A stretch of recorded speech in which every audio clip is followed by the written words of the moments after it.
Welcome to the RevRoom. I'm your host, Rachel Bryant. Join me each episode as we discuss the strategies of top marketing practitioners, uncovering the tactics that transform ideas into revenue. Whether you're a seasoned marketer or an aspiring leader, the RevRoom is your go-to source for actionable advice and industry trends. So grab a coffee, get comfy, and enjoy this episode. Hey, Revenue Room listeners. Rachel here, and today we're tackling the elephant in the B2B marketing room. You know, that nagging feeling that your MQL strategy just isn't cutting it anymore? Well, you're not alone, and we're about to get real about it. As we've discussed, B2B buying has fundamentally changed, but most of our marketing playbooks are still stuck in 2015.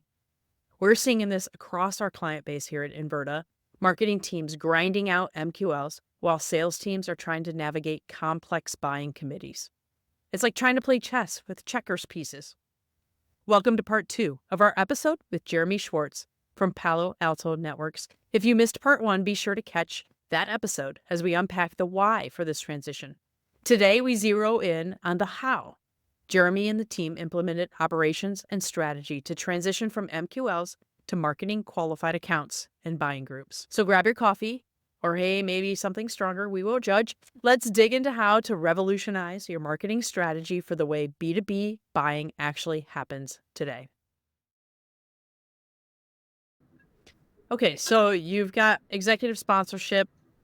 Hey, go do more of that. What's next then? Like, what's this next 6 months look like? And just talk a little bit about that. Sure. So we decided to first expand the pilot to more teams, to more BDR teams, and we started running, some tests on the marketing side, using, and again, I'm not advocating for any one product. We use demand base. If you use 6 Sense, it's just as good. It's building orchestrations and automations to test this out. If we can identify these buying groups, well, what can we activate on them, right? And we started tactically with campaign managers who were coming in with small budgets to run stuff in demand base. We're like, hey, we can help you optimize your program this way.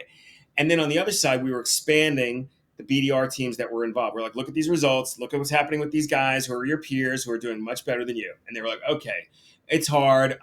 So some people came on and some people said, come back to me later. The third thing was we started planning the systems. Remember, I said people, processes, systems. Now we knew the people, we knew what the processes were. And each of those things about building a new op or expanding an existing op was probably 10 plus steps for the BDR each time.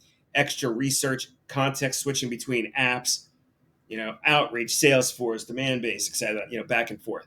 And so we started thinking about how that would work. And we wanted to also talk to IT and sales ops, not only about those enhancements, but about could we use the opportunity object as the container in a pre-pipeline, marketing-owned way. So that's where we started the second 6 months. So on the automations part, we designed this.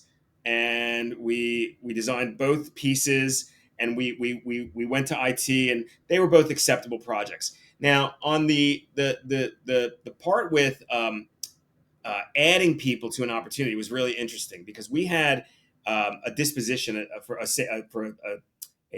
status for a leader contact that said already engaged with sales, existing opportunity, and that was a negative because that would just say nope, an MQL to op negative, right?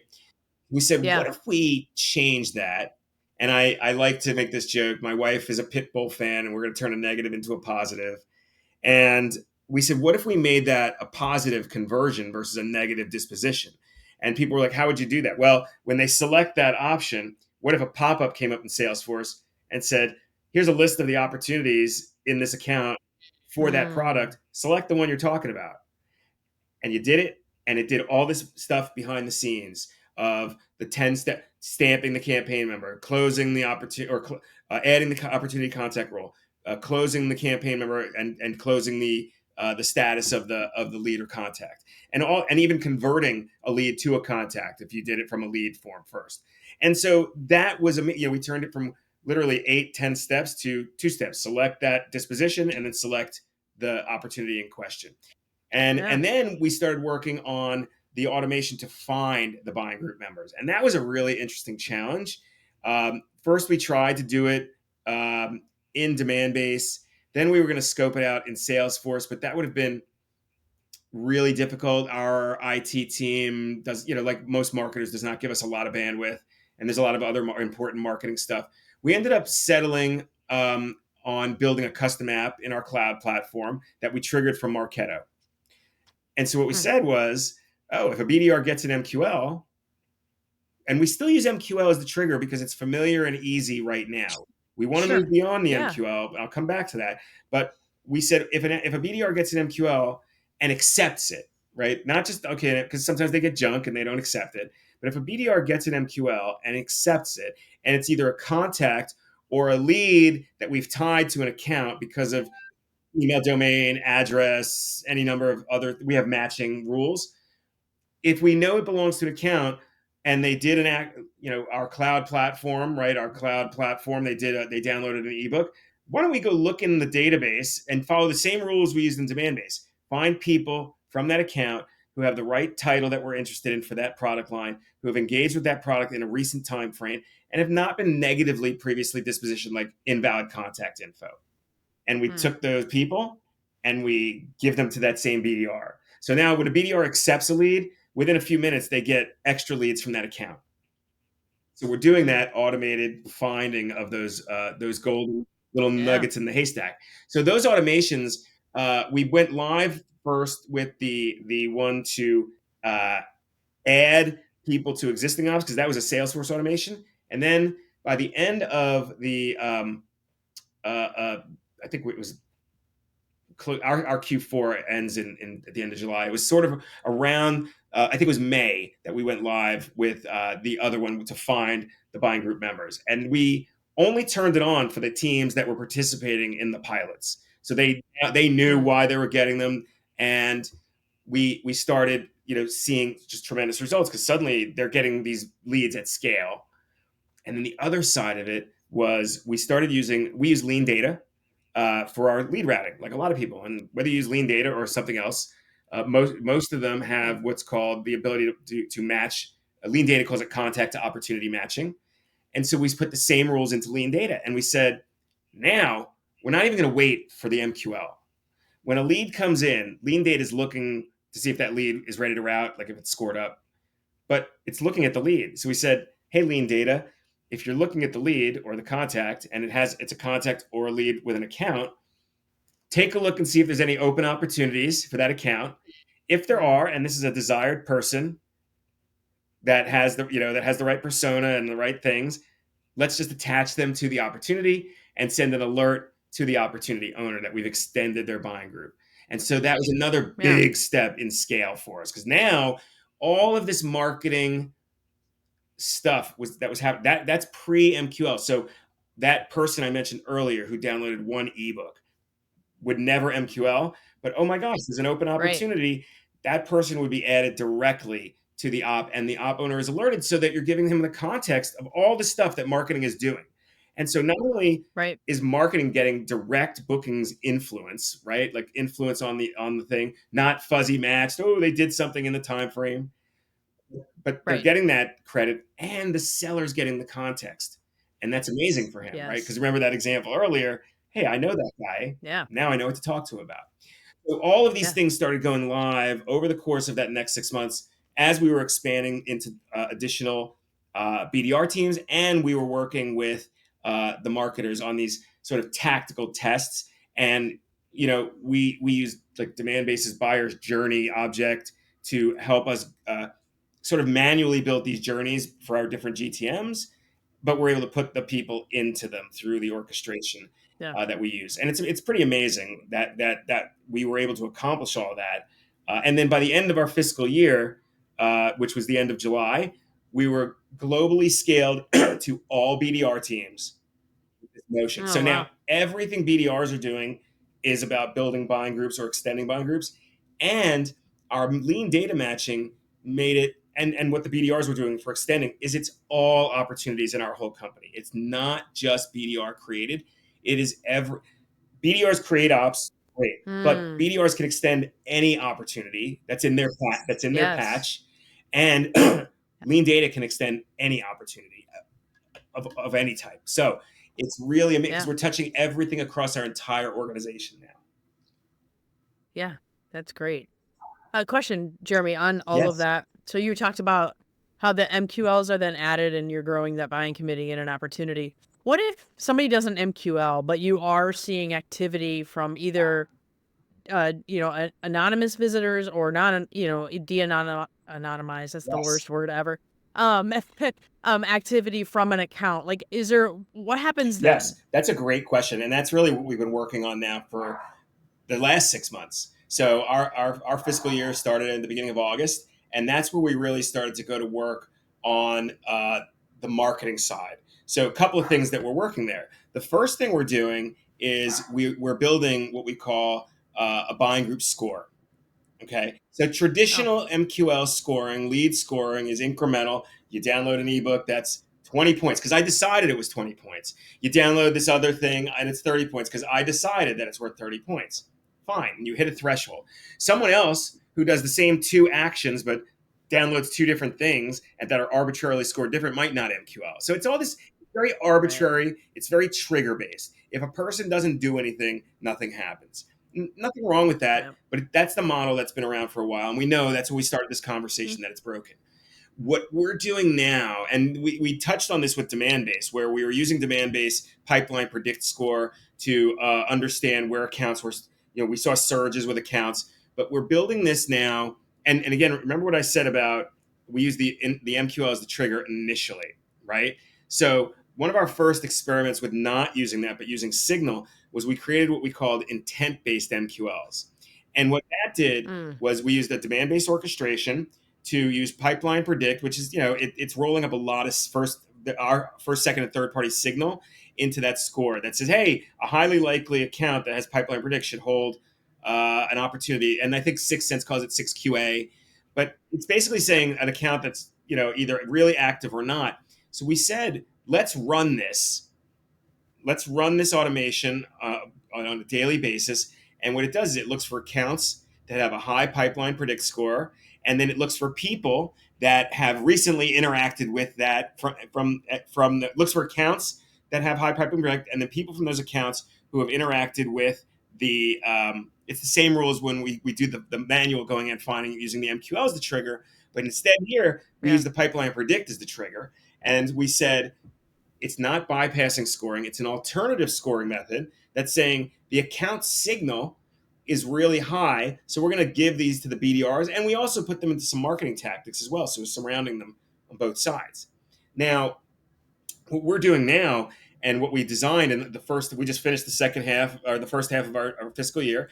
What we designed in the first half was we designed a buying group scoring model that uses four distinct uh, signals and it combines them into different cohorts. We end up with a four Mm, grid ABCD of the scoring. So the first one is fit or propensity, ideal customer profile, whatever you want to call it. We have an internal model that our teams have built, and we actually compared that against a couple of other like demand base and D&B, and the match rates for our propensity were very high in the 90s with others that we looked at. So that was really good. So propensity is first, and that's saying, look, does this look like an account that does business with us, right? And we mhm, everyone yeah. has this ideal customer profile, but it makes sense to start there. Now, buying groups you can apply to any logic, but why not start with accounts that sort of look like they probably are going to do business with you? You can always dial that number up and down, and that's what's important about all of these is the numbers can be individually dialed up and down. So fit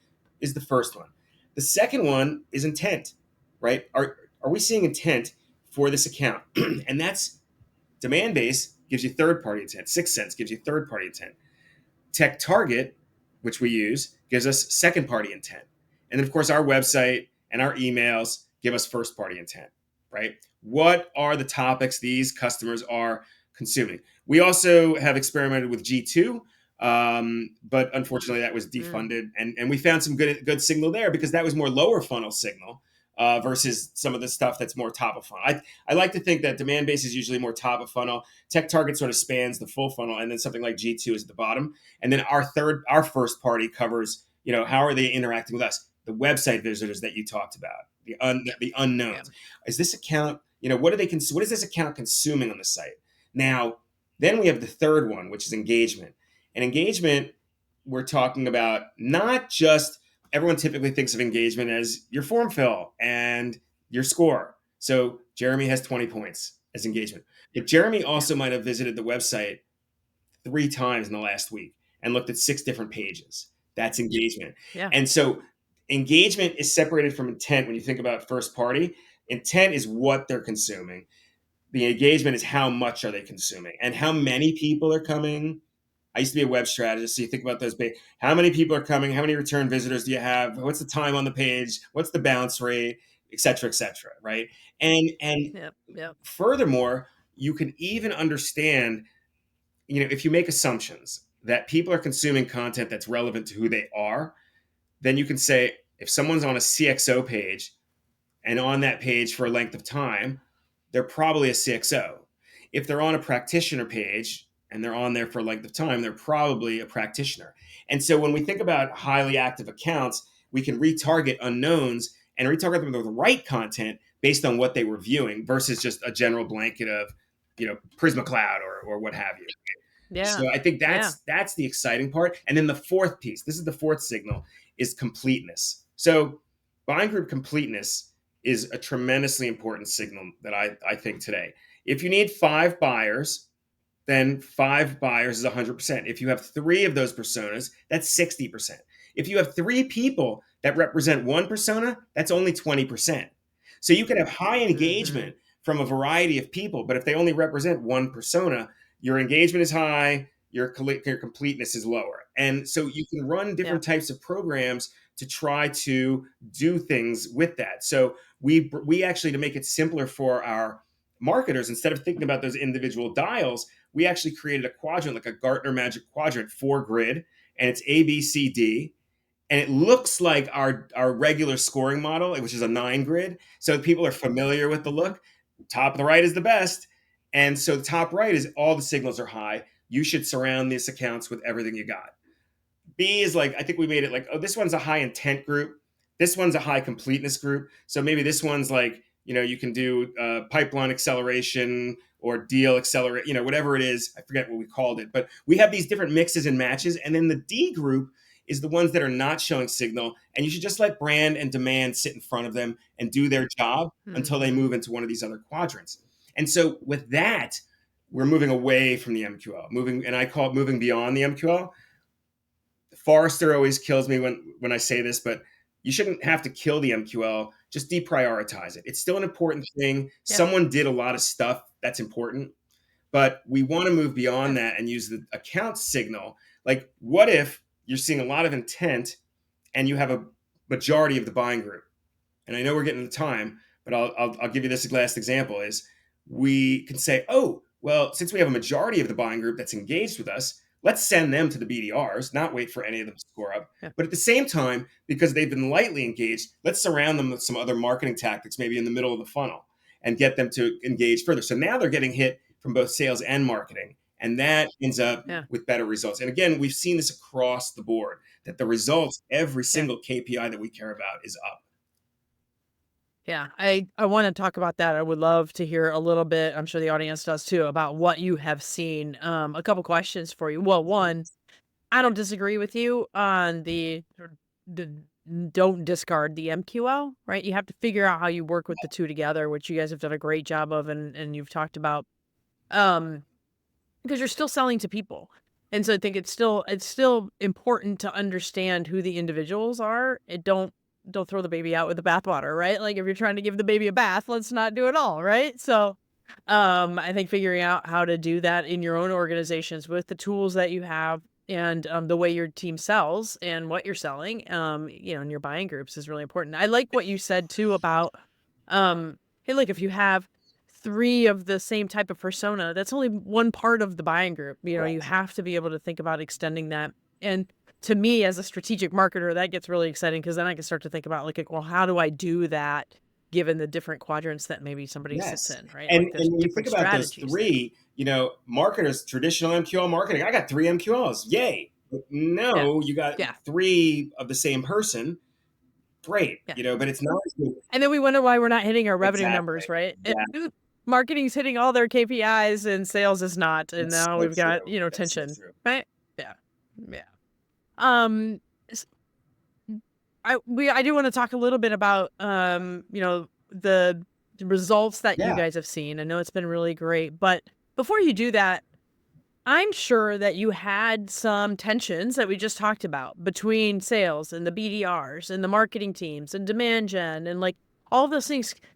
How were you able to bring those teams together to start to do this? I mean, all the tech and all the, workflows and all those things is one part, but you got to get buy-in and like you're convincing hearts and minds at the same time, right? How did you do some Yeah, of that? absolutely, and that's a tough sell. I call it a road show. You got to be on a road show for this. So on the sales side, Mm, it was the path was a little clearer for us because sellers already work in this idea of a buying group. Our leadership has account reviews with sellers on key accounts all the time, where they know who the people are, who they have to talk to. So it really meshed mm, well with that, and we use People AI. The idea of attaching more people to opportunities was not foreign to them, and so that was okay. And then this myth about don't touch my open opportunities. What they didn't want was a BDR to call a VP when there's a stage 4 op that's open.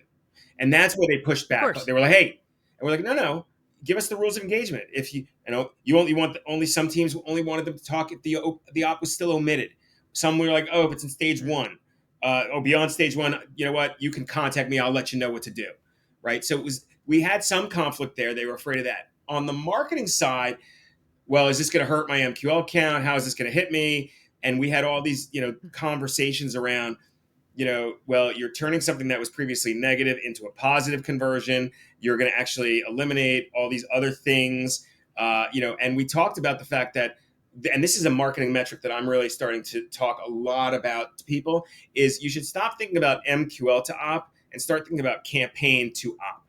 Because if you generate a campaign and that generates 1,000 people and 10% of them MQL, if you went MQL to op, well, maybe even if you got 10 for 10, that's 10. But what if other people that didn't MQL could be engaged in those existing ops or create new buying groups from those? So when we started mhm. talking about that, and that they would not, their MQL rates would actually go up, their pipeline numbers would actually go up, they would be okay. So we found some resistance, and some people, again, that same thing, like, oh, I'll try this out and maybe I'll check it out when you have some results, and don't touch my campaigns. So that was, Yeah. but this is where the data really paid off. And you asked me about the results. So we built dashboards. We built net new dashboards that we used, and with our marketing data science team to show the impact and the spread of the buying group. So we have one dashboard that shows us quarterly trends of certain metrics. We have another one that shows the impact. So what it looks at is, what do things like conversion to op, stage progression, closed one, and deal size look like when you compare ops that have one or zero, because a lot of ops have zero contacts on them. One or Yeah. Oh zero, my or I gosh. should say one or less than or equal to one, 2 to 3, and this is how we broke it down, and then 4 plus. And what we saw was in each of those cohorts, 2 to 3, the numbers were bigger. 4 plus, the numbers were even bigger. And we saw, like 4 or 5x on deal sizes. We saw 2 3x on closed one. Oh, wow. Amazing results. 8 times stage progression. All the things that people care about. Another one, it was I think it was like 5x or 10x coming out of omitted into pipeline holding opportunities. So every metric that we saw, and people would ask, well, why do you think bigger deal sizes? I can understand that salespeople take more meetings, so coming out of omitted. I can understand Yeah. progression because you're talking to more people. But why do you think deal size? And I said, because there's more people, and people have decision making power. If you're talking to John, the networking admin, who's been given a job to go find a product, he doesn't have any other band. He has a budget, and that's all he can do. I can't talk to you about these other things. You bring these other people in the Yeah. room, suddenly they're like, yeah, tell me about the fries you want to add to that, right? Or tell me about the Yeah. Yeah. The use cases Exactly. increase, And these right? are people who Mhm. have the budget and the ability to say, sure, I'll spend more on Yes. it. And so all of those metrics are up. So I tell people, when as marketers, we need to start thinking about some new metrics. One is Mm, buying group completeness, and how do you target that? And that's a really important topic. It's like you have to hold your media partners accountable. You can't say anymore, here's my list of personas. I want 70% decision makers and I want 30% influencers. You say, here's my list of personas. I want 60% plus coverage of the personas in my buying group. yes. It's a Oh, I love change. that. It's a revolutionary change because Yeah. it's not throwing it up on its head. You're asking for a different result from the media partners. They should be able to deliver. Now, what I say to people, the detractors is if you're not getting what you're asked for from a media partner, maybe they're not the right media partner, or maybe you are Yeah. getting really good coverage of one particular persona from this media partner and you want that, that's fine. But the others in general, you should be holding them accountable to this spread idea versus the percentage idea.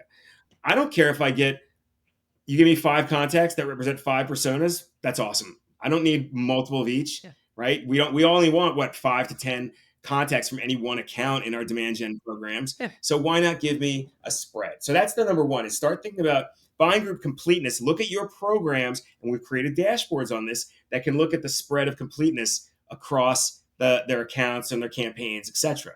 The second one Yeah. is That, by the way, Jeremy, isn't, I mean, even for me, as you're saying that, I'm like, that's a new, not a new concept, but like that's a different frame of reference, right? To move away from is to think about um, buyer committee yes. completeness. I love that term. I think that's really great. So sorry, I didn't No, mean to no, interrupt you. You I were, love that. I love your reaction to it because when I talk about it, people are like, "Yeah, you're right. You're absolutely right." That's the thing. mhm. No matter anyone I talk to, and even when we get detractors, the only people who ever said no to us and just would not budge was IT and sales ops. But that's tip par for the course. That's a different conversation. But when we talk to the sellers, even those ones that were like, "Don't touch my accounts," we're like, "Okay, how about this? We'll create a new function at Salesforce that says off limits, and you can set a time bound off limits on one of your accounts, and we won't BDRs won't touch them, and we won't build buying groups around them." And they were like, "Oh, okay," but only a fraction use that, right? That option. Sure. The other side, on the marketing side, they were like, "Wow, that's pretty neat." Okay, we hear a lot of how do I do this, right? And we're working with them to understand how to use tools like, again, I don't want to sit here and say like I'm commercial. I'll say you can use tools like 6sense or demand base to run these orchestrations to, you're generating thousands of leads at the top of the funnel through syndication. If you look at those and you look at the accounts that those make up and you say, oh, 20% of them are showing high signal for any product at any one time, pull those down into the middle of the funnel and surround them, and then activate on the Hmm. people that are on the website, retargeting them, right? So we're teaching them and they're like, oh, Hmm. okay, that makes a lot of sense. Oh, gee, we learned they only retarget people who fill out forms. That's very common, very common. But if we're Yes. seeing big signal for the account, maybe retarget some of those unknowns as well.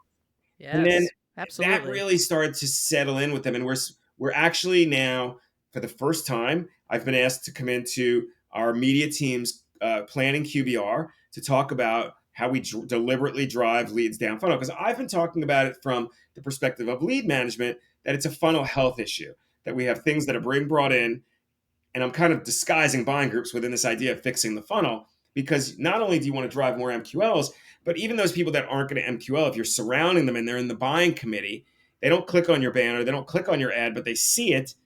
When someone comes and asks them Hmm. to sign that check, they will. And because they've heard about it Yeah. and they've read about it. And I think that's a really important metric for marketers to start, because every other metric marketing cares about goes up. And without a doubt, every program, you know, if you sell to SMB, it's not really, you're talking to one person still. Your small Yeah. commercials, mid-market stuff, stay in the thing. Once you get into like medium-sized businesses, where there's a buying committee present, this works. And when the bigger you get, the better it works. You're up at enterprise. Yes. This works so well because you're bringing in the CXO. When we do when we do matching, we match, like if you came in, we would match you to an opportunity for your account that referenced the product that you looked at. But when it's a CXO, we match them to all opportunities in their account, right? Mm-hmm. Because Yeah. they might have Right. interacted with one product, but there's 4 open opportunities in their account that they probably need to be on all of them. And so we do that. Right. And those are things we learn. And I keep coming back to that. You Everything we do, we learn from, and we pivot, and then we expand. We expand, we pivot. It's all pilots, pivoting, expanding. And when we run into a roadblock, we tried to do something with one system, it didn't work. We pivoted, we went over here and tried this. The other metric, this is a really other metric that we're talking about, is something we call incremental pipeline. Okay, so if you think about all those numbers I just talked about, and I'm going to use real simple numbers here. Let's say that you generated $1 million in pipeline for opportunities that had no buying group, right? One or no, one or no. Mm-hmm. Then you generate. What would happen if you had the same number of opportunities that were generated with buying groups where you had 2x on deal size? You have $1 million Mm. of incremental pipeline. Not so instead of saying, "Oh, well, buying groups generated $2 million," you call it incremental pipeline because suddenly that's pipeline that you would not have generated without a buying group present.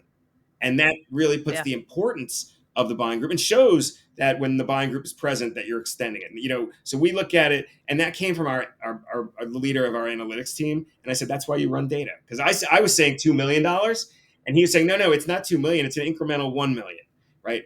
And of course the numbers were a Yes. lot larger Yeah. than that, but the idea is that it Yeah. really, that's a metric that marketers can talk about when they're, hey man, when I'm targeting buying groups, I got this incremental pipeline. And then the third Yeah. metric, this is another really important one, is the buyer group coverage. So remember when I said earlier about ops, we touch all ops now, like created by any salesperson, even partners. We're adding opportunities to not we don't add them on like renewal deals and stuff like that. But Sure. any new business or expand business we add on, and it really creates this what's the word I'm looking for, critical mass, of that buying group logic. So if we say that today we have 10% of opportunities, right? 10% of opportunities have buying groups, and they're at Yeah. 2x or 4x deal size. Well, what if we got to 15% coverage or 20% coverage? And think about what that does for the full business. So those are the 3 new Yeah. metrics. It's that buyer group completeness, which marketers should really care about. And it's an easy shift in your targeting strategies in demand. And Mm-hmm. then those other 2, which is the volume of the buyer groups that are happening, and then that incremental pipeline, which the incremental pipeline really impresses leaders, I think, because they see the Yeah. value in what you're doing there, and that's going to help if you're trying to Sure. convince them about transformation. Because you asked me that earlier. If you're trying to talk about transformation and getting a leader to buy in, and you can talk about, well, we're generating all this extra pipeline without spending any more money. We're not trying to Yes. squeeze more MQLs. We're actually taking advantage of the dollars we're spending already to get better results. And that's the other side of it. It doesn't cost more money to do this. Yeah. Yeah. That's great. Okay. What's the results? Give me the money shot, Jeremy. Tell me a little bit about what you guys are seeing since you've started to do the big Yeah. builds around So, like I Elephant. said, I can't give out exact numbers, but I could say that they are Of course. they Yeah. are substantial. From a pipeline perspective, we are. You remember what I said earlier? That he doesn't want to hear about anything under 100 million. We are Yeah. Oh, far that's cute. exceeded Yeah. that, right? So the numbers Awesome. involved with buying groups, I tell people, if you are thinking about doing this, you have to do it because everything, and you heard the way I talk about transforming this. We didn't say suddenly stop caring about MQLs, stop counting MQLs, stop Right. worrying. We said we're going to just work this through until we have data to show there's some new metrics we can focus on, right? And that's when I Mm-hmm. also talk Mm-hmm. about campaign to op. But when we think about, I'll read them out again. Opportunity creation, campaign to opportunity creation is up. The numbers are well over baseline of MQL to op when buying groups are present. When we think about progression out of omitted into a pipeline holding opportunity, when we think about progression to future stages, closed won, and bigger deal sizes, across the board every time. Again, these are Yeah. things that everyone wants to hear about. You don't have to spend more money on this. You already have programs in market. You're tracking people on your website. It's about shifting dollars to make it more efficient. I told the leader of our Yes. campaigns team, our media team, just this week. I said, "You're doing a tremendous job of bringing in large volumes of qualified contacts at the top of the funnel, as well you should. That's what demand gen at the top of the funnel with syndication does. It's still the best way to bring in Yep. large volumes of qualified contacts that are showing interest in a topic that you want them to know about." But I said, if you're just doing that and then hoping they fall down the funnel the right way, we're not going to make it. What if you took 10% of your budget from the top of the funnel, moved it to the middle of the funnel, and only spent it on those accounts that are showing high buying group signal? You bring in Yeah. 10,000 people in syndication, and maybe you only focus on 1,000 of them, right? For that surround motion. That's something you can Yep. do. You can't surround 10,000 people or 20,000 or 100,000, whatever that number is. Your media budgets are Yeah. never going to be that big, but you can shift your dollars to be more precise. And remember what ABM was? ABM allowed us to move from like this shotgun approach where you're blasting the barn wall to actually rifling in on a particular account. This is now you have like a laser scope where you can actually, okay, Hmm. these are the accounts that we're going to focus in on. We just had a big product Yes. launch. We just had a big product launch, and they contacted us. People contact me because they always want to blame scoring for not getting enough MQLs. I'm like, they just don't have enough points. They did one thing. You got to surround them. Well, what do you mean? So I pulled up the report and I ran the report on their campaign. And I said, look, there are 5,000 people sitting here that have what we call lead rating too low, which means they have not scored up. And I bet if we Mm. ran that through our count process and saw which ones have signal, some amount of them are going to have signal, and let's surround those people. And by the way, let's look at the people on the website from that account also. And they're like, wow, that's amazing. So when people start to understand how to target buying groups, that's the key to it. And I think the other side of it is really making sure that you're talking in the language that that stakeholder cares about. The thing the marketer cares Hmm. about is different than the thing the demand gen person cares about is different than the person the field person cares about, is different from what the BDR cares Yes. about, is different from what the ops person cares about. And I think it's really important to speak to that person in a language that's going to resonate with them, to get their buy-in. Like I said, I've had very few detractors who are like, "I'm not doing that. That's a stupid idea." Yeah. Honestly, and again, I think it's common in every company. IT is always a blocker to marketing, right? They don't want to give us the resources, and that's fine. But we always find by pivoting, and I come back to that. What's your Yeah. plan B? If you can't go this way, what's your plan B? And that's where I'm not saying you shouldn't spend the time to design the plan, know where you're trying to get to. But if you've ever heard the analogy of how to eat an elephant, one bite at a time. And so, Hmm. you can have Hmm. that high level. I have a high level milestone chart that says by here, I want to be able to push a button and it all just magically works. Yeah. Yeah. Maybe I'm 25% of the way there, but we're Yeah. getting there. And the more it does, it builds, there's almost a cascading momentum.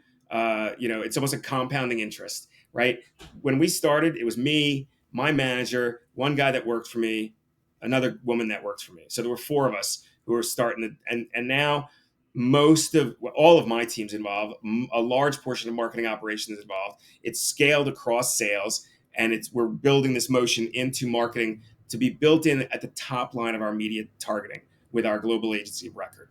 So that's where it starts to become really at scale. And we were able to do it, I think, by really believing in it and having the data to prove it. That's what it always comes back to. Yeah.